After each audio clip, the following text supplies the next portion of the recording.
Welcome to the Healers Podcast, where we inspire and guide healers through business expansion. We give voice to incredibly abundant healers to share their stories. We dive into the quantum field to unlock the energies of conscious creation. We also develop digital tools to help you grow, which you can find on healers.com.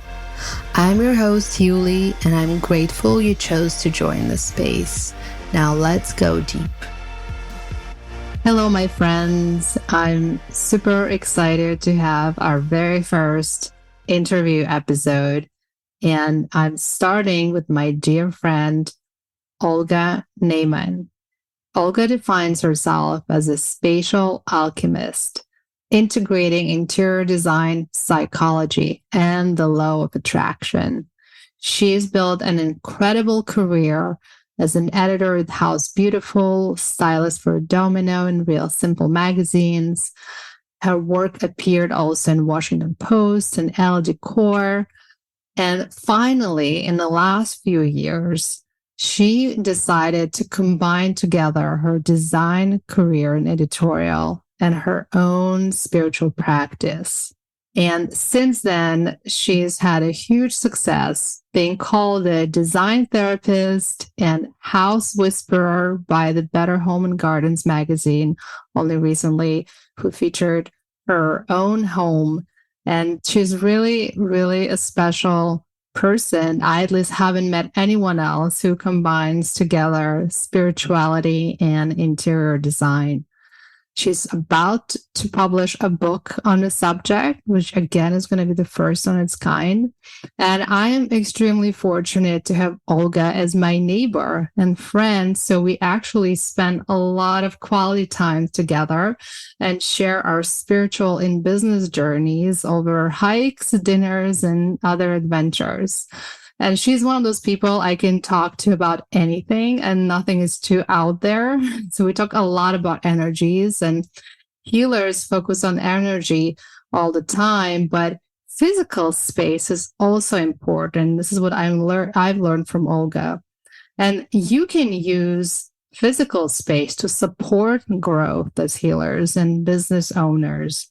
And my intention for this first interview episode is to start from our own environment, to inspire you to evaluate your physical environment and make sure it reflects who you are, who you want to be, and supports your growth and expansion. And I would love to introduce Olga and hear about her intention for this episode. Thank you for that lovely introduction, Yuli. I'm very happy to be here. My intention is to clearly communicate what I know about how space affects the physical body, the energetic body, and the emotional body.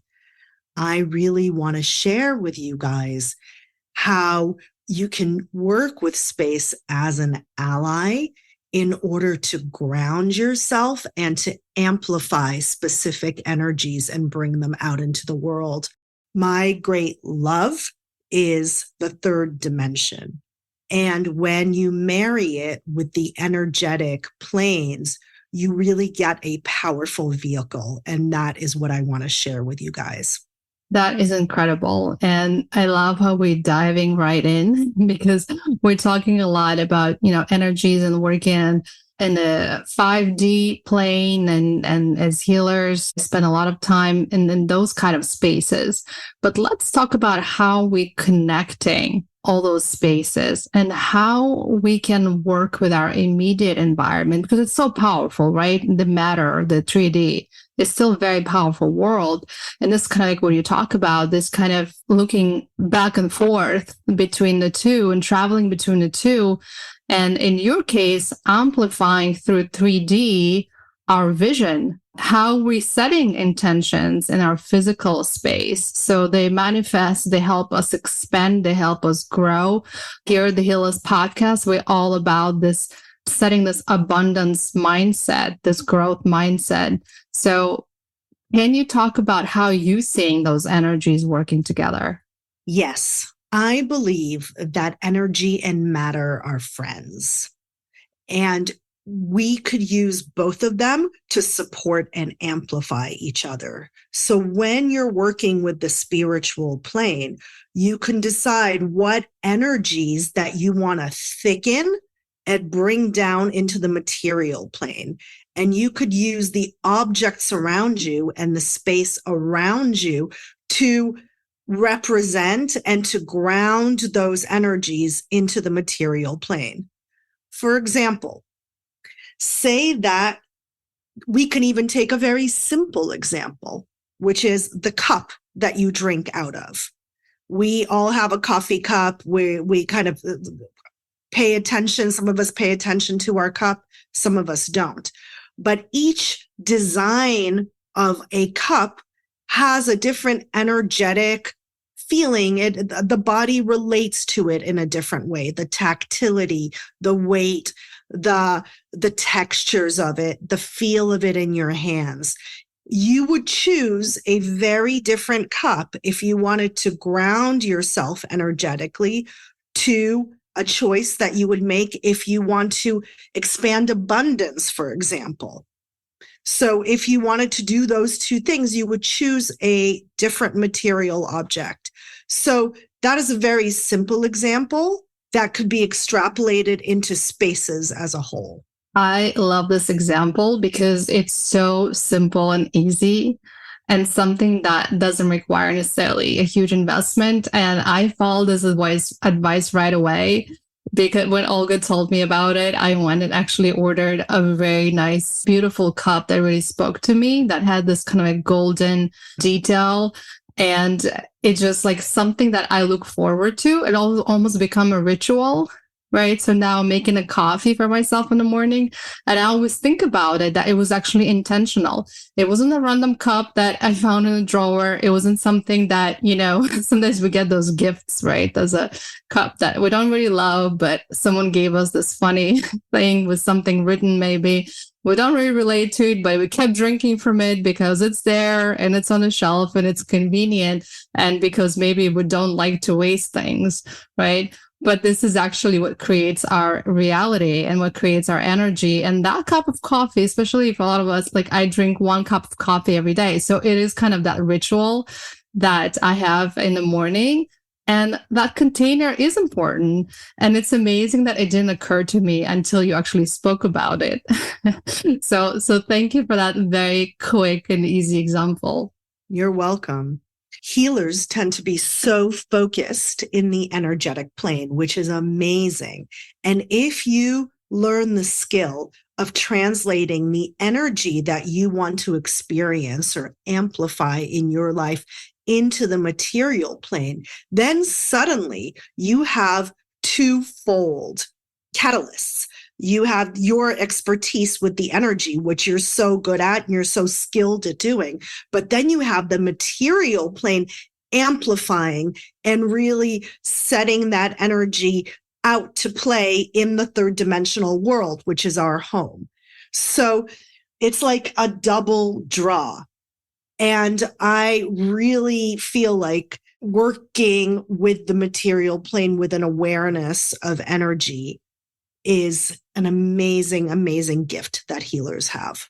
I totally agree. And I would love to hear from you more examples in our immediate environment that can serve us better. And how else can we weave intentions into our physical space? Yes, I'll speak to that. But I want to back up just a little bit, just so people could understand what I mean by the energetic plane and the material plane. So the energetic plane, as we all know as healers, is how things feel, right? And we've attuned our body minds to how things feel, to reading the energy. The material plane is how things look, right? And they're interrelated because how things look make you feel a certain way, right? So I'm going to use that jumping off point to answer your question. So when we're working with the material plane, the first thing we want to think of is color.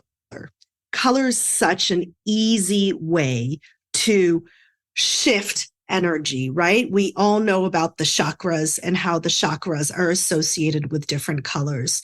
So there's also the brightness of a color, which could be activating, or the depth of a color, which could be grounding. So if you think of red, for example, bright red is very activating. It's a very activating color. So if you're working with clients in a very activating way, in a very inspirational way, you want to use brighter colors in your space so that the clients can really begin to start moving energy, right? If you're working with people who tend to be lethargic or stuck or frustrated, having fiery tones can begin to move energy. Maybe it's a fiery textile down the wall.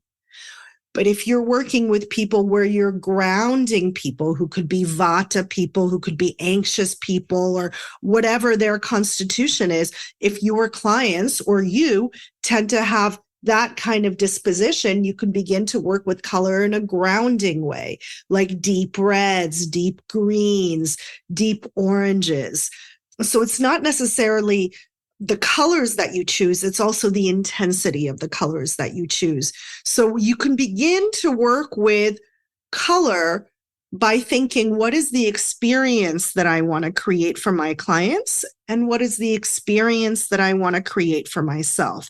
And use color in service of that experience rather than the other way around, which is how most people design, which is like, oh, cool, that color's kind of nice. I like that color. I'll just put it on my wall.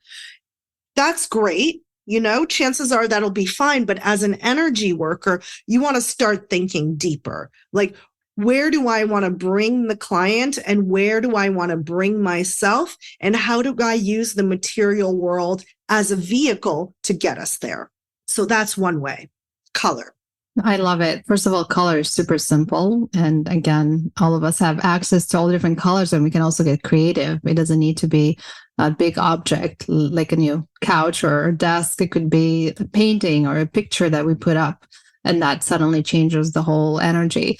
And what I love about your work, that you really make everything intentional. Basically, what I'm realizing the more I talk to you, that there shouldn't be random objects. Because we might think they're random, but they actually have a lot of power. And it's something we don't realize because a lot of us, when we look at matter and we see a static object that's just there, like a cushion or a pillow, we don't necessarily give it power, but it does project power, right? Through color, through texture, through shape. Mm-hmm. Would that be right to say? Totally. I mean, these are all design elements: silhouette, scale, texture, color. Patina is something shiny and new and reflective, or does it have like an aged look? Those give the body different sensations, right? So, for example, with color, you don't even have to commit to painting walls, especially if you're renting an office somewhere. You don't have to commit to painting walls. You could I went to this Indian area with saris in Queens, New York, and I bought a lot of like beautiful orange deep saris that I just pinned to the wall from the ceiling. And it was just this beautiful tones of color. I couldn't afford to buy big art at the time. And I would, like hang these fabrics with beautiful brass tacks right below the ceiling to create planes of color. And then you could put like a beautiful sofa in front of it and you're beginning to already create a vibe rather than doing the white walls of your rental office with a white chair and a white this and a white that. We use a lot of white in spiritual design. And I feel like it does a disservice to the clients because it does not allow their body to experience the power of color. I love that. That's very interesting. And I think many people will find it controversial because white has been such a default, right? For a lot of spiritual practices and spaces, like you mentioned. And it certainly has certain qualities, but what you're saying, I guess, kind of defaulting to white it's kind of limiting yourself in a way and limiting your intention and the energy that you project or your practice projects. So I think that's very interesting. So let's talk a little bit about the working space for healers specifically. And how do we create that? How do we translate some of those ideas and principles into a working space? And we can start with the idea of office or studio space. And then later we can talk a little bit about the home office as well, which I know it's a whole other subject. So I would love to hear from you. How do you see, first of all, also different healing modalities using space elements differently? Well, I divide the room into planes, and a lot of designers do this. So when you look at a room, there are three main planes. There's the bottom third, there's the middle third, and then there's the top third where the ceiling is. So oftentimes we ignore the top third. We have like a white ceiling and we don't really put much on there, really. And we're just focusing on the bottom third. But that also does a disservice. You want to really, if you want the client to use their whole body, if you're working with the body and you want the client to really be fully embodied, you want the room to be fully embodied. You don't want just part of the room to be considered. So when you are working with a space, you want to start looking at the ceiling. Like, what ceiling treatment can you do? Is there a beautiful lamp, a chandelier that you could put up there? Is there like a beautiful paint that you could paint the ceiling? Or you could even wallpaper like a square of the ceiling, not the entire ceiling, where a lamp is, with like a simple and beautiful light blue wallpaper, and then put a gold chandelier up there. And that already starts having the full space be considered. So that's the top third, right? And then we want to start adding height. So you want to also address the second third of the space. A lot of times, all the weight of a room is at the bottom with the rug and the chairs and everything that's like table height and below. I suggest buying pedestals or plant stands to put plants in dead corners. A lot of times people don't have anything in corners, especially in healing spaces. I love using like 2 or 3 out of the 4 corners. You don't have to use every single corner, but putting some life into them by buying a plant stand or buying like not a skinny leggy one, but like a thick column one, because skinny leggy feels like you can knock it over. It kind of puts the body on a vigilance. But if you start putting a sturdy plant stand with a big sculptural plant in your space, that immediately adds color, texture, and life and energy to the second third of the space. So I also love folding screens or anything that brings the eye up and has height. Another way to bring energy to the top part of the space is to bring in beautiful art, to hang tapestries from the ceiling, as I mentioned, and to take up space. Don't go for a lot of tiny little pictures. That's what a lot of people make mistakes with. They hang a lot of little pictures all together, and it feels kind of puny, and it doesn't really encourage confidence. It's a small move. I like fewer big moves, large gestures in the space, because you want to start encouraging confidence and self-expression in the client. You want to start designing your space so that the client can really merge with the energies of the space and really become one with them, because they're in a very open and vulnerable state when they're in your space. So look at the planes of the room. And then the bottom third, I would just look at the amount of legs you have in the space. A lot of times people put a lot of chairs, especially in the waiting room, a lot of chairs in the space, and there's a lot of like skinny little legs. If you have that, if you have a lot of legs, you might want to look at getting some pedestal chairs. I love thick rugs in a space rather than bare floors, because it encourages you to use the floor for somatic practices, or for the client to get embodied on the floor with a double rug pad, which makes it really soft. I love it. All those ideas. First of all, I never even thought about counting legs in the room. And it's such a, now that you're saying it, it makes total sense. And just having, maybe it's also more kind of leading me to the question about, is there anything that you recommend for people to kind of ground the space? Because as a lot of healers work with energies, a lot of those practices, they move energy. How important that floor layer and how is it connected to grounding our bodies? I believe that the floor layer is powerful for grounding the body because it encourages people to actually get on the floor. If you create a sensual floor, which means like a tactile floor with a nice thick rug that's not too small for the space, that doesn't look like a little postage stamp in the space, but really fills the space, or you can layer some rugs, or you can buy the same rug. If you have a big space, you could buy the same rug and buy like 4 of them with a few rug paths underneath, and you don't usually see where they connect, especially if it's a fuzzy rug. That is a massive way. That is a massive way to ground the space. So I would say the rug that feels like it really holds the room is a big grounding element. I love it.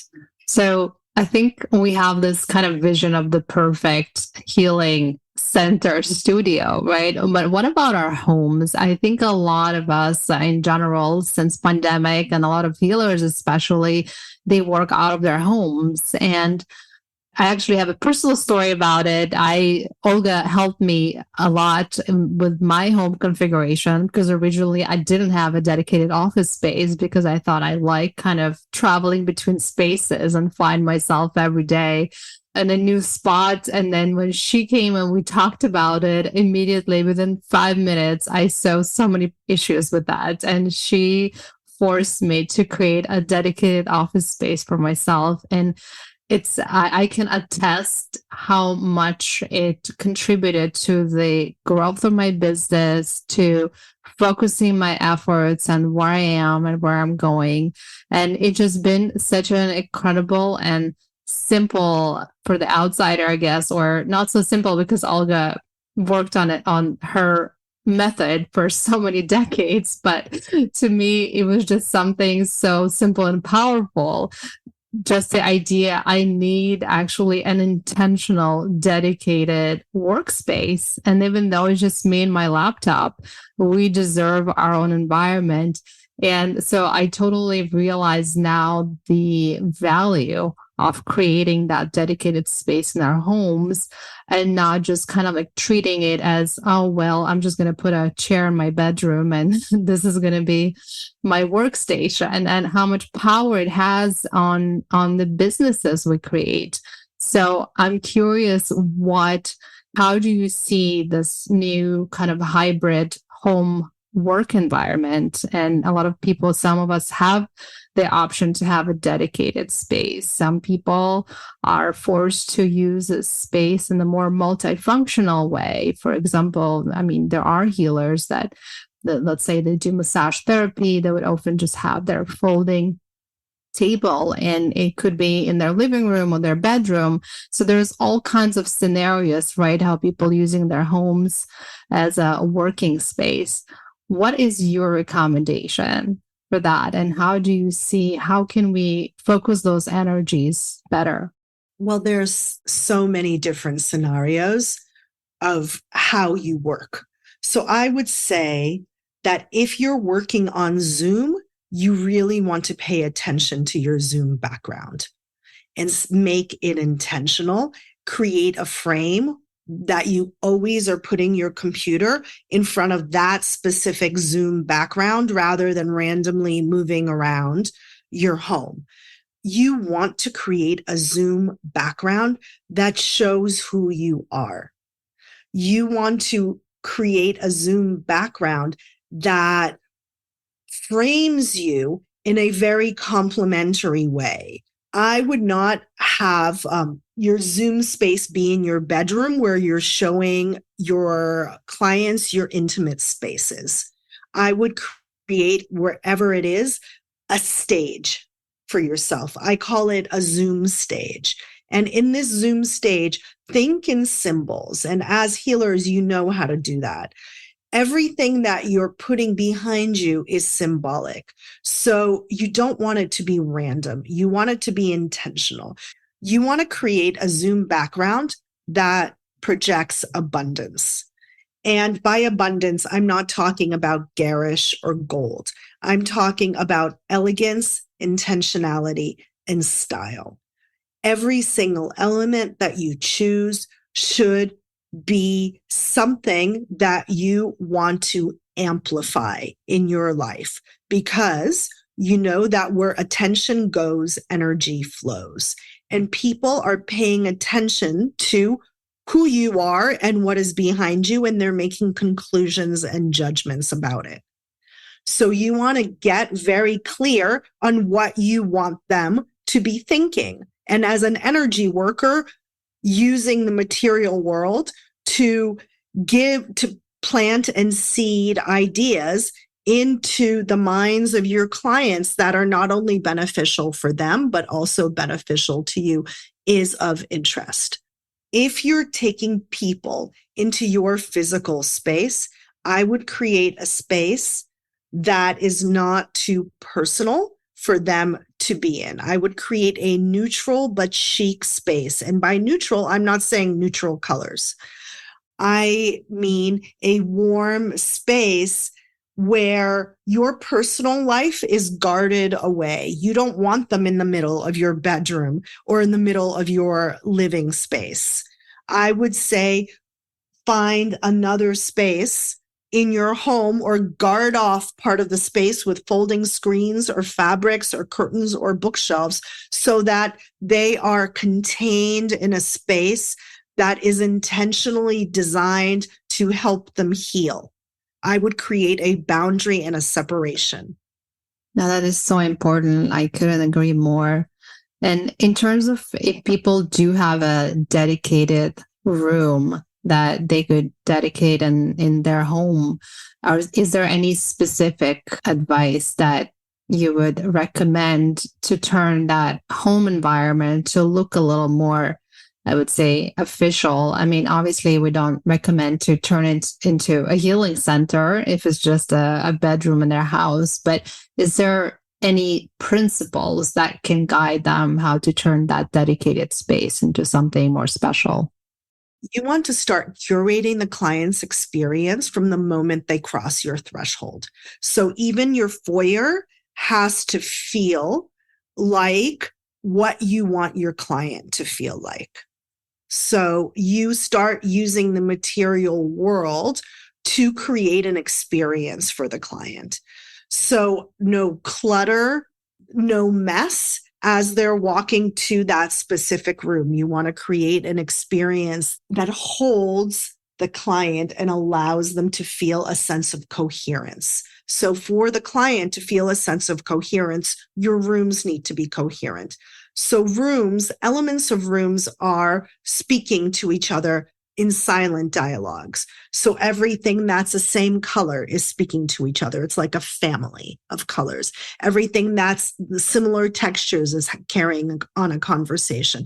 Everything that has similar patterns is carrying on a conversation. So you want to start becoming aware of what conversations are in the room and asking yourself, is this the energetic conversation that I want my client to be experiencing?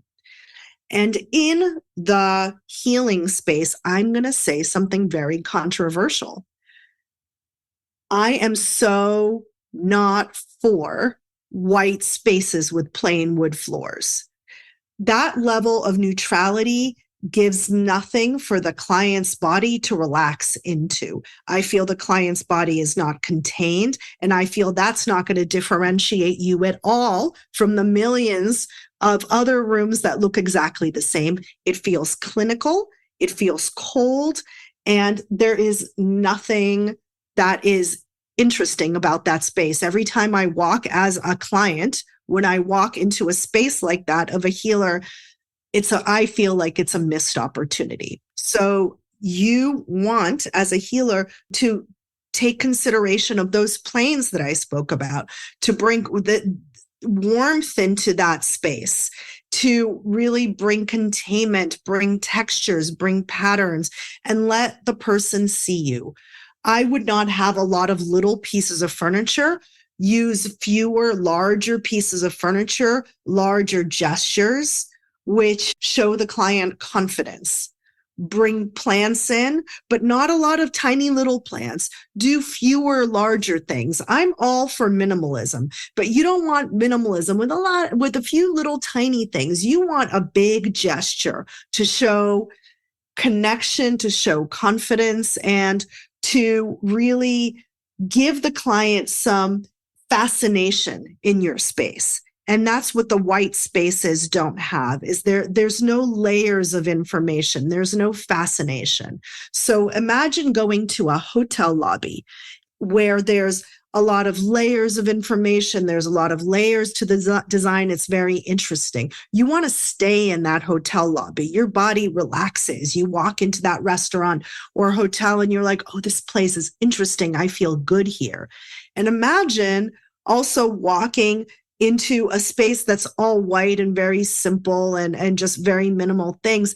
You don't want to stay there for any length of time. Sure, it's pure and you're like, oh, this is purity. But after about 15, 20 minutes, you get bored.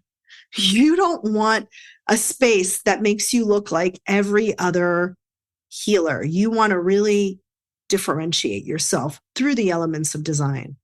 No, I love it so much. And also, as you were speaking, I was really thinking about hospitals and the traditional medicine, right? And how this, in a way, this is what we see when we go see a doctor. It's usually the least inviting, comfortable room you can ever imagine. I mean, I don't know how and why where this tradition came from.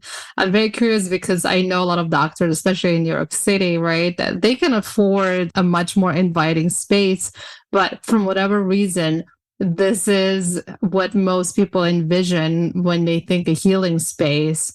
They want that kind of a purity and the white, sterile room. And I think maybe some people, as they move into more traditional, more alternative medicine and complementary medicine modalities, maybe there's that subconscious belief that we carry from this vision of traditional medicine that those white spaces are actually healing, right? Maybe there's something there. I think what it is subconsciously is that they're sanitized and clean. When something is white, it means it's clean, right? So in a hospital environment, when people are getting operated on, of course, you want to feel like it's sanitized and clean. Whereas in healing spaces, that's not what you want to feel. If you go to yoga spaces or go to India or go to Asia and go to the healing spaces there or the temples there, they're full of color and pattern and like Buddhas and like gold and all kinds of sensory experience. They embrace the sensory. I feel like having these white, clinical, almost Puritan spaces is kind of a leftover, in my opinion, from this Puritan aesthetic that came over to the United States, like in the late 1600s with the Puritans, where they stripped back every decorative element and got down to the essence, which is just simple between you and spirit. And so there's nothing of the material world, only you and spirit, because they felt that the material world was lesser than the spiritual world. And this is the big conversation, right? Because I really believe that the material world is at the same level as the spiritual world. We're not trying to get away from the material world in order to get to the spiritual world. We're trying to integrate all the pleasures and all the joys and all the possibilities of the material world with the spiritual world. And I feel like white spaces subconsciously program that the spiritual world is on a higher level than the material world. And that's where I think that spiritual design gets it wrong. That is so deep. And this is what I love our conversations, because you just you opened my eyes to so many things in an absolutely new way. And I admit I was probably from the same or similar school of thought until we met and we started talking more about matter and the power and the energy that those objects have. And the way you talk about the color and the textures, it makes so much sense. And it's fascinating, the idea to me that you find spirituality in those everyday objects.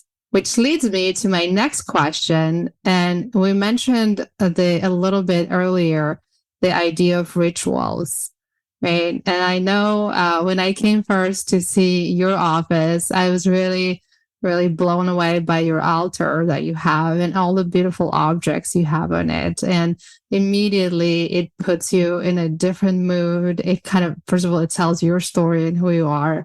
And I would love to hear from you. How do you create rituals in this space? How do you create a dedicated altar, again, in this healing setting and environment?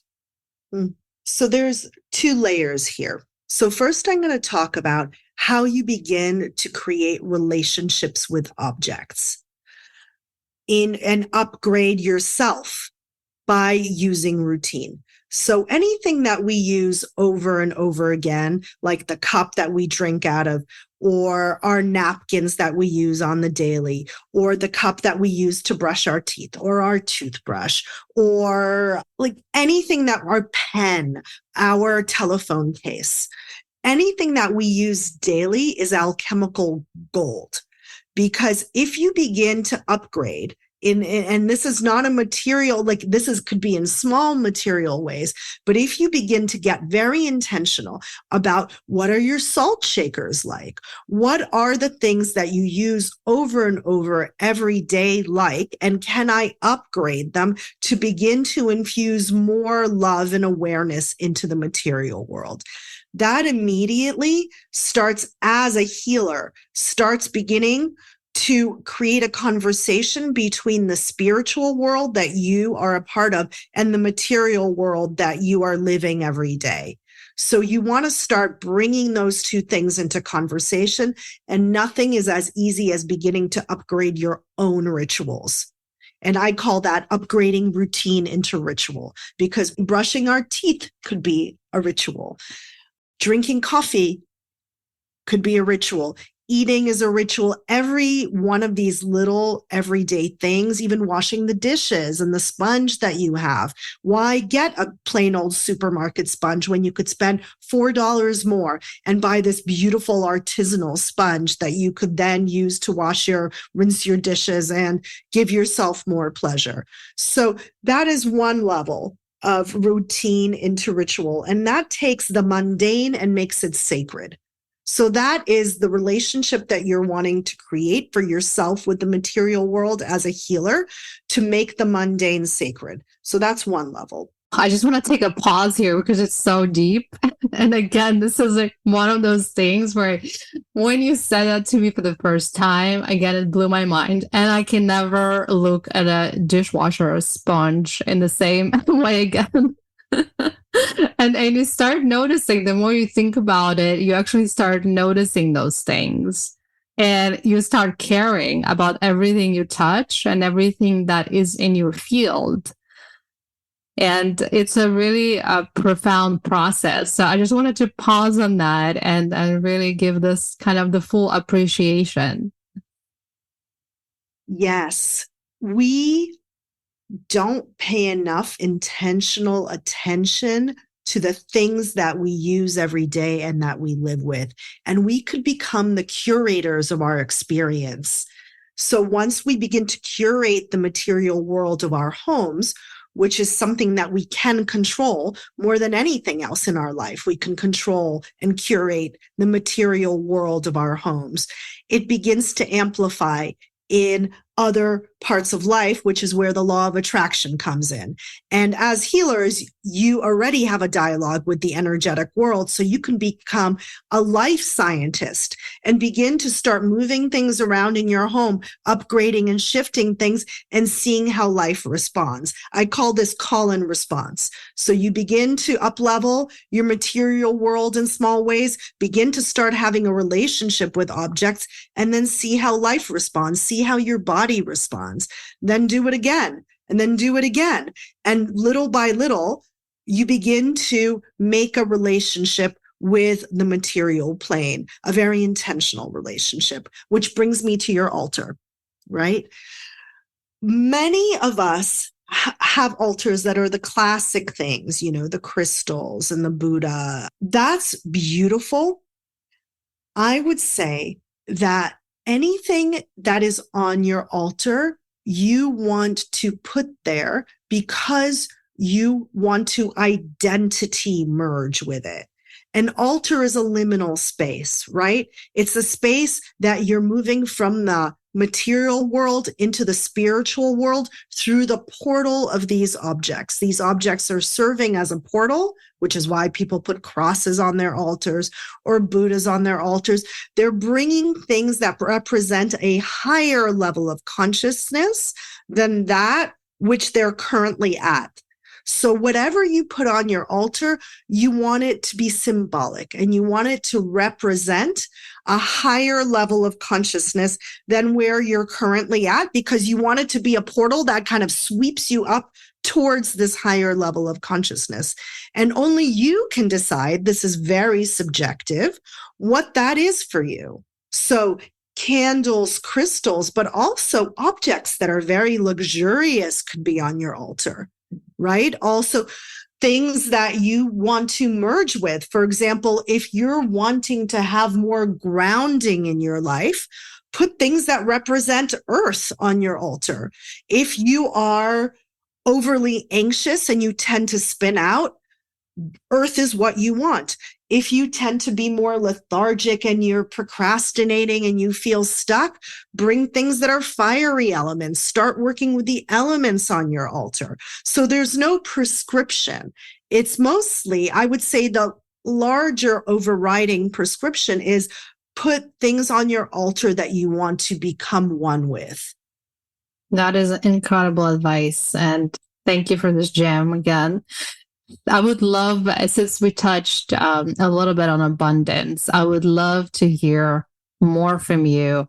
How can we create or help our abundance mindset and release the scarcity mindset that we talk so much about, you and I, because we both come from this background of scarcity. And so it's really close to our hearts. And we both were able to change those limiting beliefs and get out of that mindset and create abundance in our lives. How did you use your tools and your method to do that? There are so many ways that scarcity mindset patterning is in people's homes. When you think about your home or your office space, think about what your 5 biggest complaints about it are. Like, I don't have enough space. I don't have enough money to decorate it the way I want. I'm renting, and if I was owning, I would think of all the excuses and all the pain points and write them down. That's where your scarcity mindset is. That's where it lives. So you want to go right in there and begin to turn it around. So for example, I don't have enough time. A lot of us have time scarcity mindset. So I definitely do. And I practice this every single week. We feel like our houses get cluttered, our spaces get messy, and we use the excuse that we don't have enough time. And then we stay at the status quo. And it's just like death by 1,000 cuts, looking at this like messy, cluttered space. One way we could break out of that patterning is to schedule on your calendar 45 minutes a week and put it on a timer to go into the most painful part of your home that's giving you the most grief and start working it, start making it better. It doesn't have to be perfect. It just has to be better. And once you start doing that, you realize after the timer goes up and then you walk by this space all day, for the next few days, you're going to get a massive dopamine hit of accomplishment that you've touched that scarcity mindset. That's how you begin to turn it into abundance mindset, because you practice little by little by little addressing some of those pain points. And I'm going to talk about money, right? A lot of us Yes, please. We're not shy away from money here. Let's talk about money. It's a big piece of abundance, and it's something that I think many people, I'm sure many of our listeners have complicated relationship with. And it doesn't matter what background you come from, whether you're born into a wealthy family, come with your own set of challenges and beliefs that are limiting your current present moment. But, money is such a controversial object, right? And so I love to hear how you work with your method and money. So when I think of abundance, I think of 4 elements, which is symmetry, simplicity, big gestures, and items that feel wealthy. With symmetry, you start thinking about the body. The body is symmetrical. So when you start having pairs of things in your home, like 2 matching nightstand lamps or 2 matching vases, it starts telegraphing to the body that the home is mirroring it. And that immediately puts the body at ease. When you look at wealthy homes, pictures of wealthy homes, you see a lot of symmetry. When you look at pictures of estates, you see a lot of symmetry. So I would start playing with symmetry rather than odd numbers, play with even numbers, because it's very grounding for the body. I would play with simple shapes rather than a lot of complicated shapes. If your spaces are advertising a lot of visual noise, it creates a feeling of being scattered. You want to start simplifying your space and putting in a lot of simple shapes, like simple squares, simple circles. That gives a feeling of clarity and abundance. Also, things that feel wealthy, things that are gold, or things that you associate with wealth, putting those on your desk. For example, I have a leather desk blotter, which I really resisted putting on my desk, but I have seen that kind of element on the desks of CEOs. So I took it and I even put a gold monogram on it, which also was very uncharacteristic for me. So doing things that are uncharacteristic and bringing in those kind of subconscious elements of abundance, as well as large gestures. And by large gestures, I mean, instead of doing a lot of little pictures and picture frames, do one large piece of art. Instead of doing a lot of little storage pieces of furniture, get one large bookshelf. Simplify. That gives a feeling of confidence and abundance. I love it. Again, symmetry is a great kind of comment, because it also relates to the energy flow, right? Things that are in pairs and how they enhance the flow of energy. And again, we are learning here to look at our spaces from the point of view of the energy flow and find those blocks and uncover where our limited mindset is, and also how to enhance and upgrade it through those simple everyday objects. So I absolutely love that process and practice. So to just wrap things up, and we both are super efficient people, and we love efficiency and we love fast and quick things as much as we love to kind of talk about philosophy and the deep subjects, but we love a quick tip, right? So I would love to hear from you, maybe a couple of quick tips that you think people can do right now without buying anything new, without, huge investment, without huge time commitment. What have you seen from your experience that kind of the biggest shifts of energy that people can create in their environment, what are those quick actions? Those are 4 simple things that you could do. The first one is release, which is looking at things that are more tied to your past than to your future, things that are connected to old identities, emblematic of old identities that you want to take out of your field. I would release all those things before buying new ones. 2 is pause and listen to the space after you've done your release. Hear what the space wants and needs. Don't just rush in and fill the empty space with new things. 3 is color. Don't be afraid of color, and you could use it with textiles. You could use it with painting, even a large canvas, a bright color, and calling it art. You don't need to commit to painting the walls in order to change large planes of color in the space. Another tip is to really look at your lighting. If all you have in your space is recessed lighting, that gets boring. You want to have lighting that's close to the floor, lighting that's on tables. You want to start varying the lighting experience for your clients and for yourself in your own home. Don't just have one kind of light at the ceiling. You want to start using the lighting to create intimate scenarios and creating conversation spaces. I love how you bring it and blend it all together. All the vibrations of you, your personality, your past, your future self, and the space and the vibrations of the space. I think we all learned a new way to look at our environment.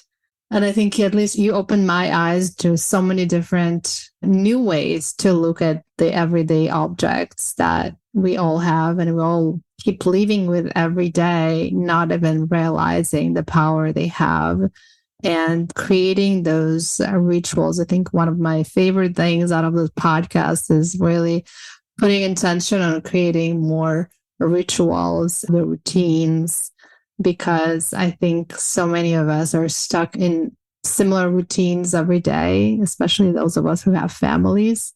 It's very easy to get sucked into routines and stop appreciating them, but we're really turning them into rituals and really putting intention into those things. I think it's a very beautiful message. And I absolutely love having you on this podcast as my first official guest. It's such a treat. And I'm just excited to bring your wisdom into more listeners.